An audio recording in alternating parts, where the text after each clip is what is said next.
High. তো finally আমিও একটা বিয়েবাড়ির নেমন্তন্ন পেলাম। তো আমি সকালে বাঁকুড়া থেকে ফিরে শুনলাম বিয়েবাড়ি যেতে হবে। তো চোখের তলায় বড় ডার্ক সার্কেল নিয়ে 3বার ড্রেস পাল্টে ফাইনালি রেডি হয়ে চললাম দাদা আর দিদির সাথে তাদেরই বান্ধবীর বিয়েতে।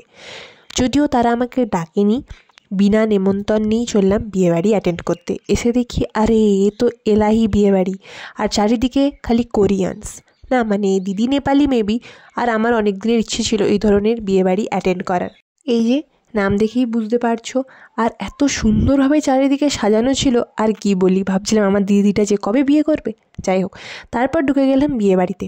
এই যে নতুন বউ আর বর, কত কিউট লাগছে। তারপরেই চলে গেলাম মেন অ্যাট্রাকশন, বাট নিজের নাচের কথা ভেবে স্টেজে ওঠার সাহসটা পেলাম না। আর তারপরে দেখতে পেলাম একটা কোরিয়ান ছেলেকে। আরে না না, মজা করছি। আর কি কি খেলাম সেগুলো আসবে পরের পার্টে। আর এরকম মজার ভিডিও যদি দেখতে চাও প্লিজ সাবস্ক্রাইব করে দাও চ্যানেলটাকে।